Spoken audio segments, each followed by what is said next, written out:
Helmand begins where the map fades into colorless dust, a place the earth seems to forget and remember at the same time. The air carries the taste of stone and heat, a dryness that hums faintly inside the ears. When the wind moves, it drags whole layers of history with it.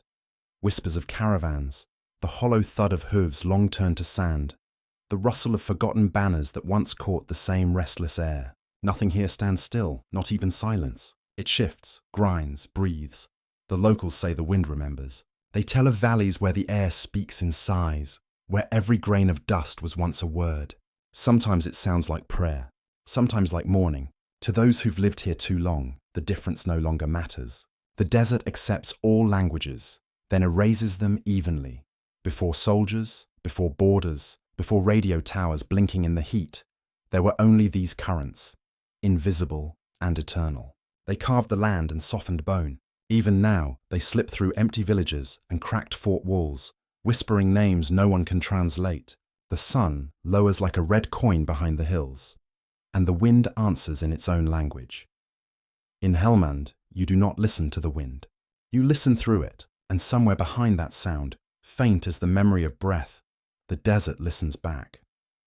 By the time the patrol reached the abandoned village, the light was already falling thin across the valley. They called the outpost Site Kilo, though it was nothing more than a ring of half-collapsed mud walls and a scattering of broken tiles that glittered like teeth in the sand. The place looked as if it had been empty for centuries, but the air still carried the scent of smoke, faint, like something recently remembered. They set up camp quietly. The British sergeant, Haynes, checked his men with the slow precision of habit. Rifles oiled, radios checked, canteens half-filled. Nobody spoke much. Even laughter came out muffled, swallowed by the dry wind. The interpreter, Ansar, traced shapes in the dust with a stick, humming an old folk tune that didn't quite have an ending. At night, when the temperature dropped, breath fogged inside their helmets, an odd thing in a desert. The men joked about ghosts, about Helmand's bad lungs. The radios crackled at random, whispering bursts of static that almost formed words before dissolving again. Haynes said it was just the wind interfering with the frequencies. Still, no one left the tents open after midnight. They learned to move softly here, to match the land's rhythm instead of fighting it. Each morning began the same way: silence first, then tea, then orders. The desert gave them everything in fragments: sound, sight, and time.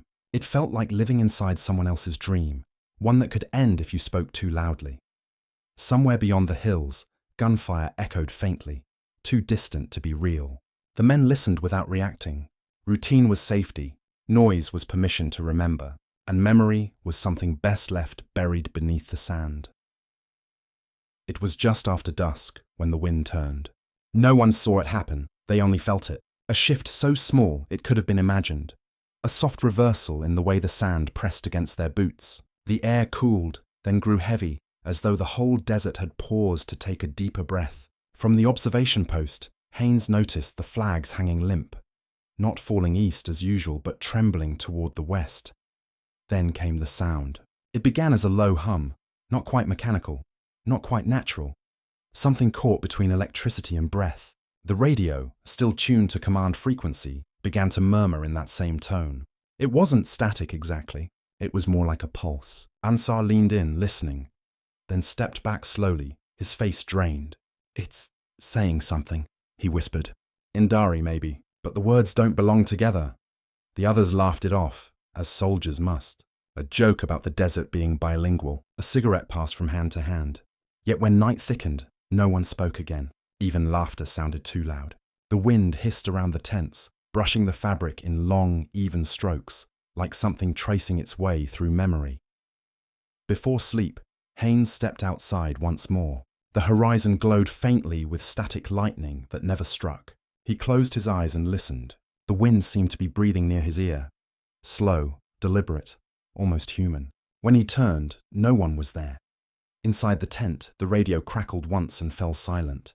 The air felt dense, metallic, alive. And somewhere within that thickness, a whisper formed, soft and indistinct, as if the desert had just learned to speak.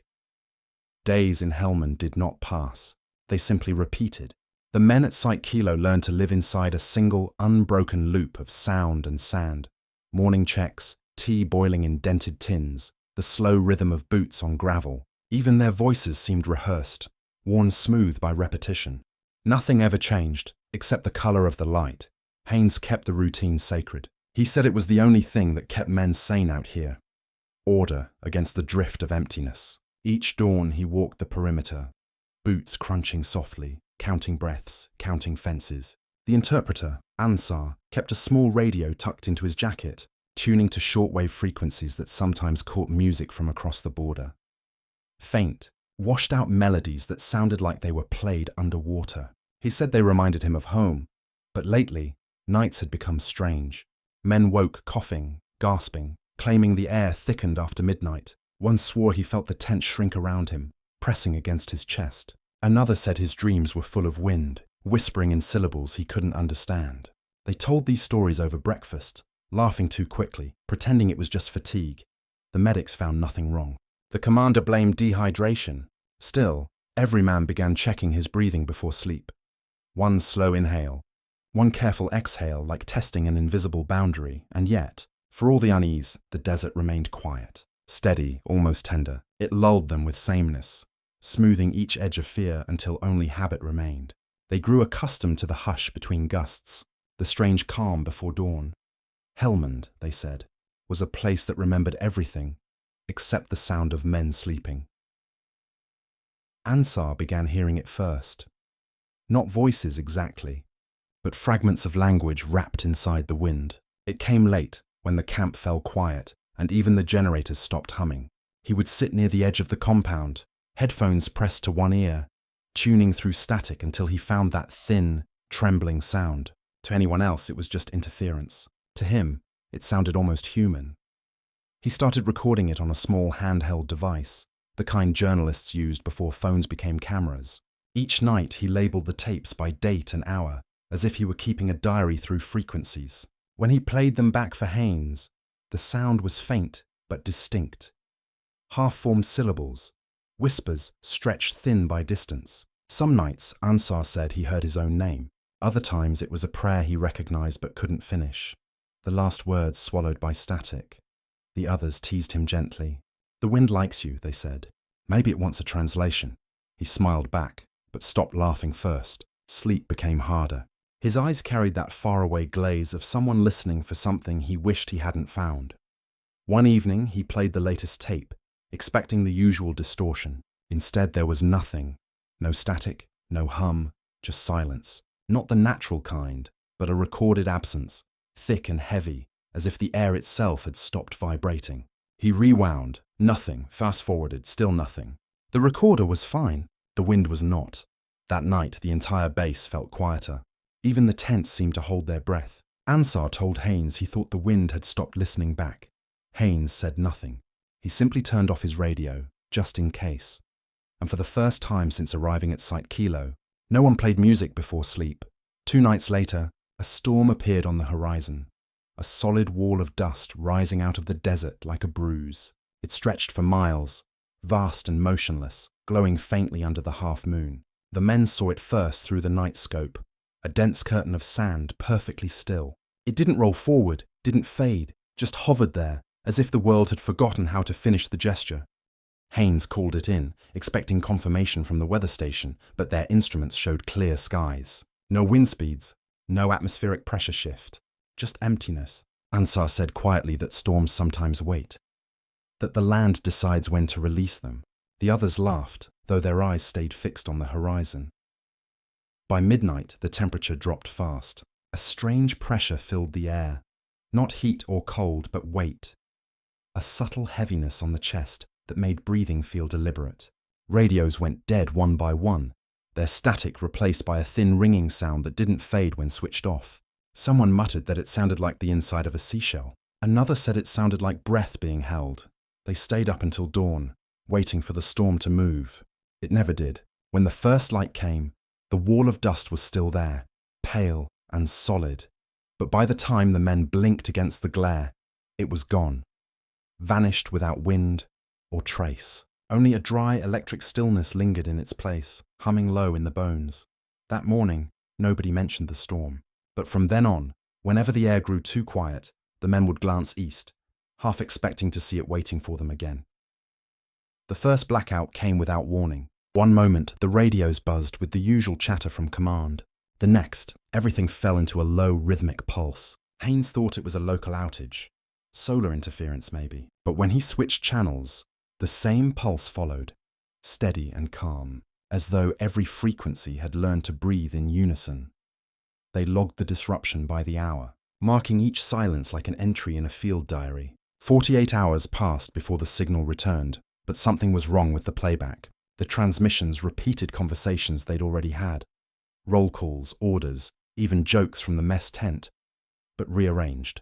The words came out of sequence, just slightly off, like an echo trying to remember what was said. Ansar played one of the recordings through the external speakers.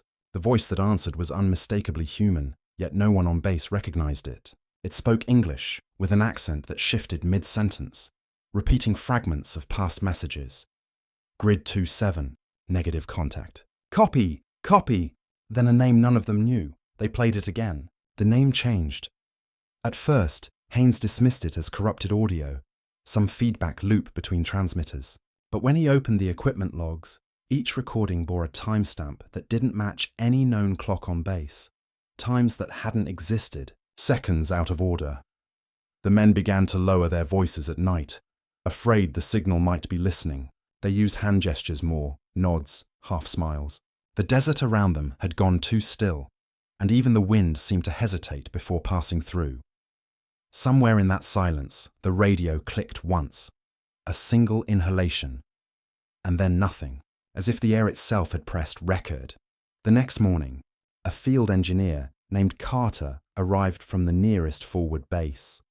A quiet man with oil-stained hands and the kind of patience that came from fixing machines no one believed in anymore. He unpacked his tools with ritual precision, speaking little as he connected his instruments to the comms array.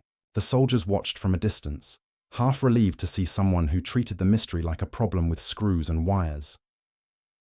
By dusk, Carter had filled 3 notebooks with readings. He reported that the interference wasn't random. It followed a rhythm, low and steady, matching the natural pressure fluctuations in the surrounding air. "It's like the winds inside the circuit," he murmured, tracing the waveform with a fingertip. "It exhales when we transmit." Haynes asked if it could be feedback. Carter shook his head. "Feedback leaves noise. This leaves space." He stared at the oscillating line for a long time. The kind of silence that feels like understanding just out of reach.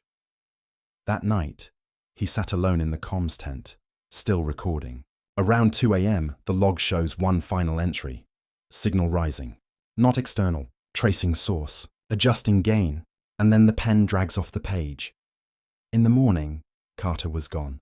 His gear remained neatly packed, chair pushed in, kettle still warm. The logbook lay open on his desk.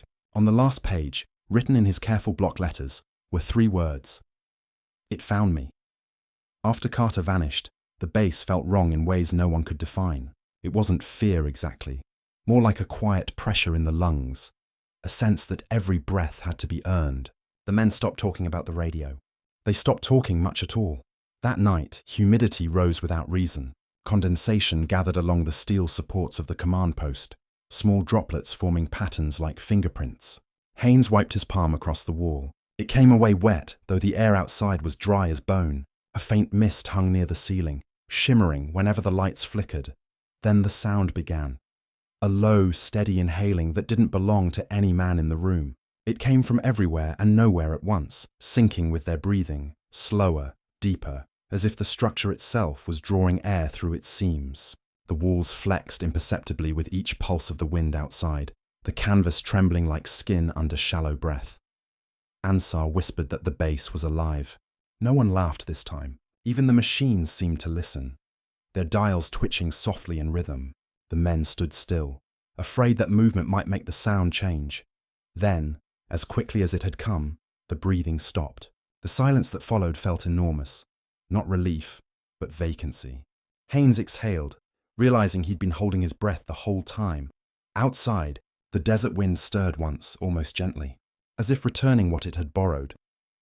It began at precisely 02 hours, a sudden, clipped transmission bursting through every channel at once. No greeting, no call sign, just a voice gasping between phrases. No air, no air. The tone was mechanical, but human enough to raise every head in the barracks. Within seconds, the signal dissolved into silence. Haynes ordered a response, but the radios had frozen, lights flickering as though short of breath themselves. Then the wind stopped, completely. The canvas of the tents hung dead and heavy. Dust hung motionless in the beam of a flashlight, suspended like particles in amber.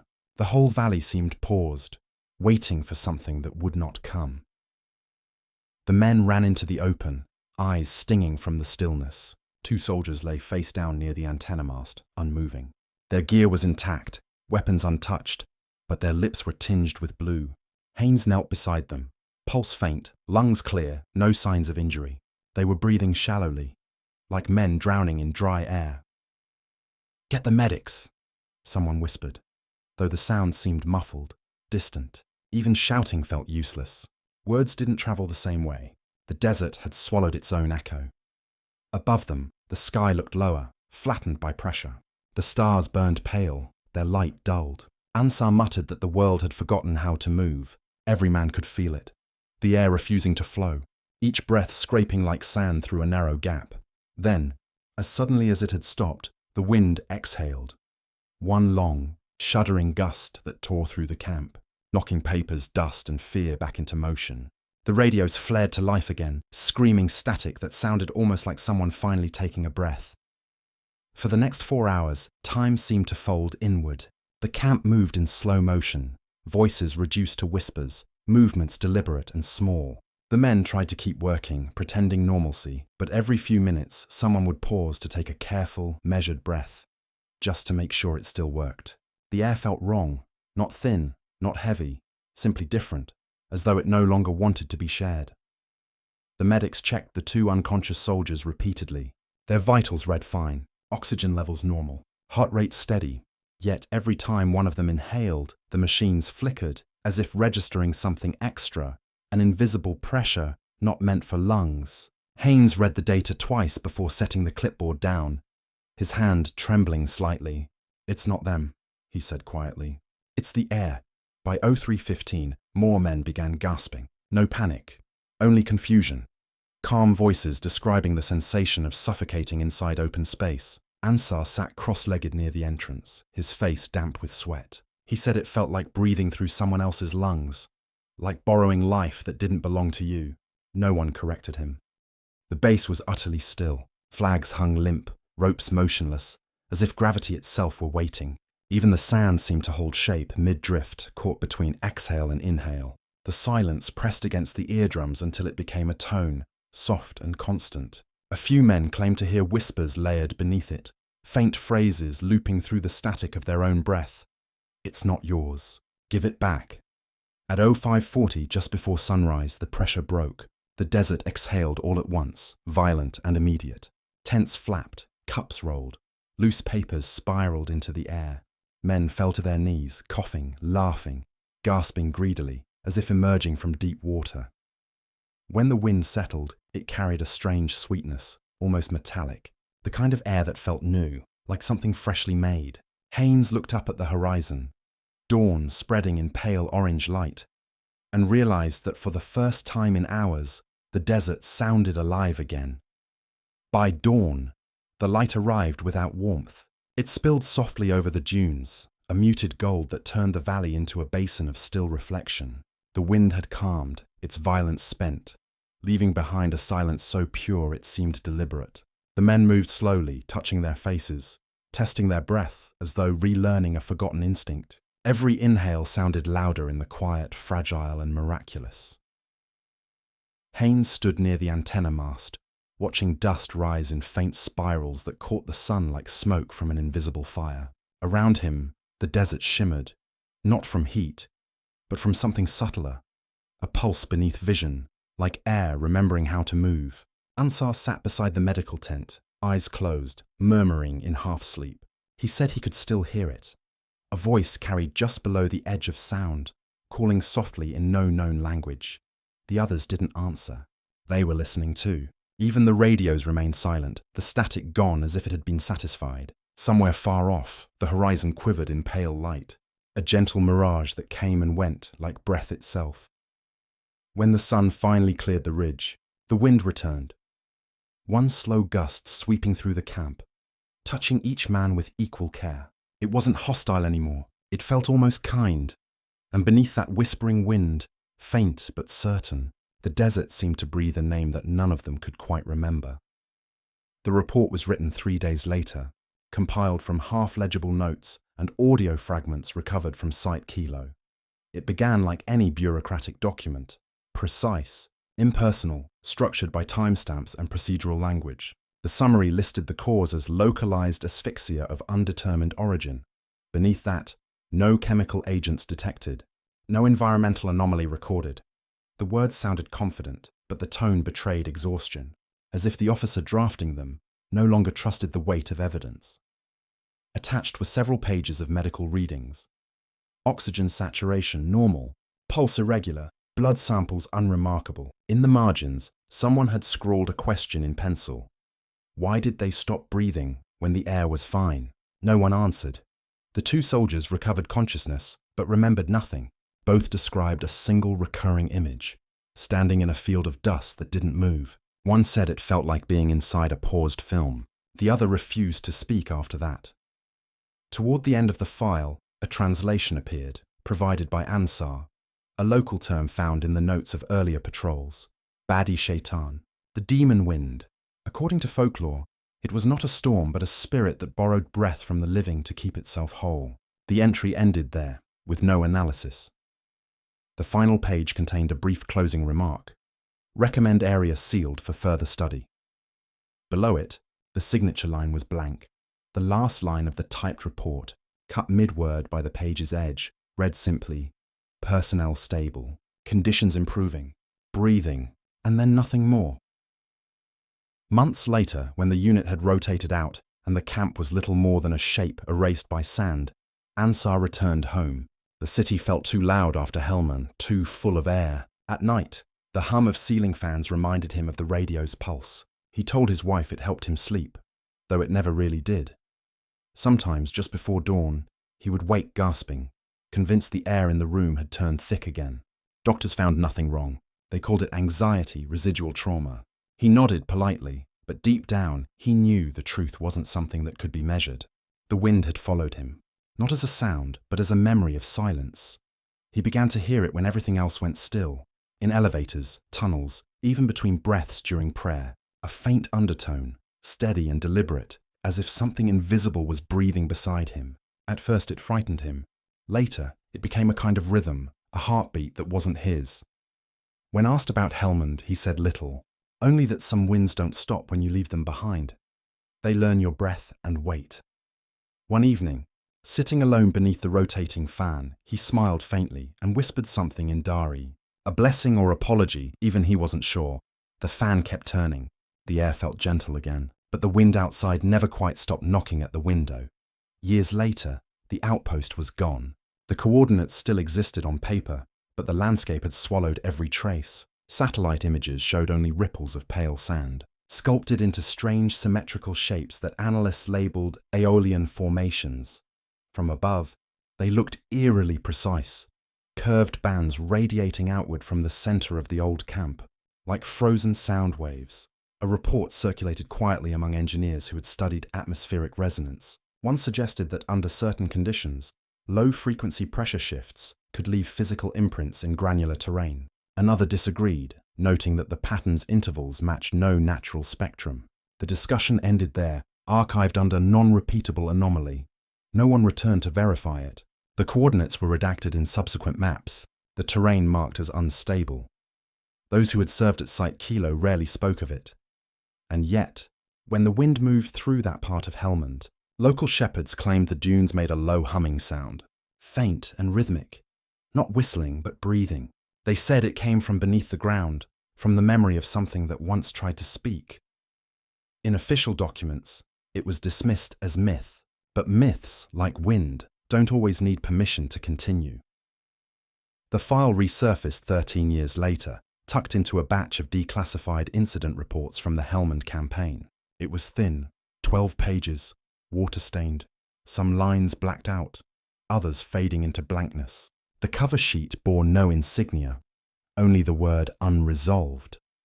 The analyst assigned to review it, an older man with years spent reading what wars chose to forget, opened it, expecting another logistics failure, another case of malfunctioning equipment. But the deeper he read, the quieter the room seemed to become.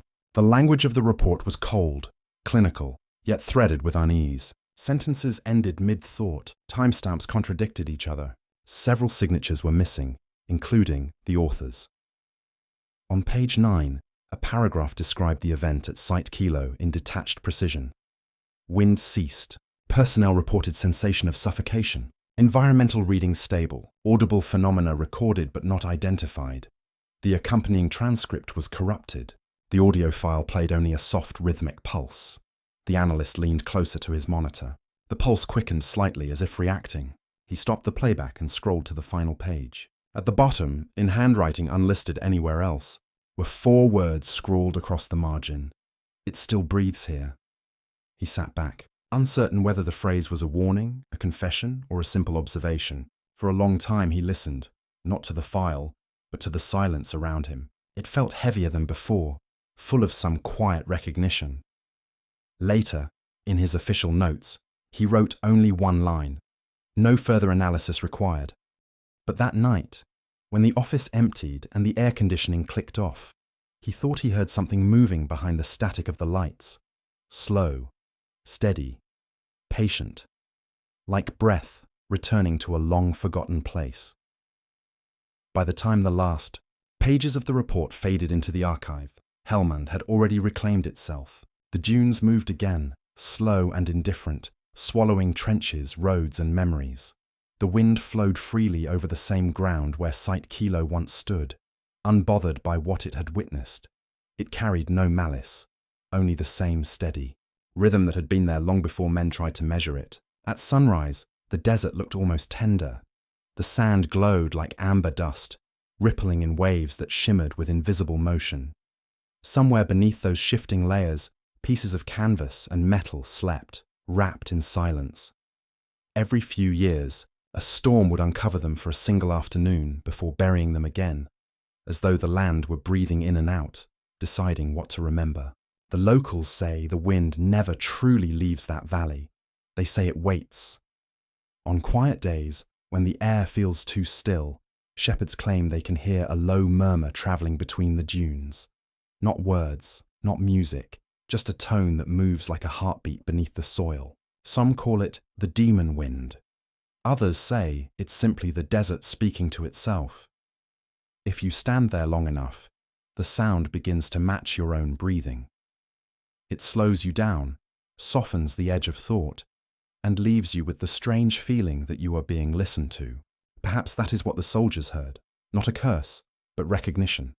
A meeting between 2 forms of endurance, one made of flesh, the other of dust.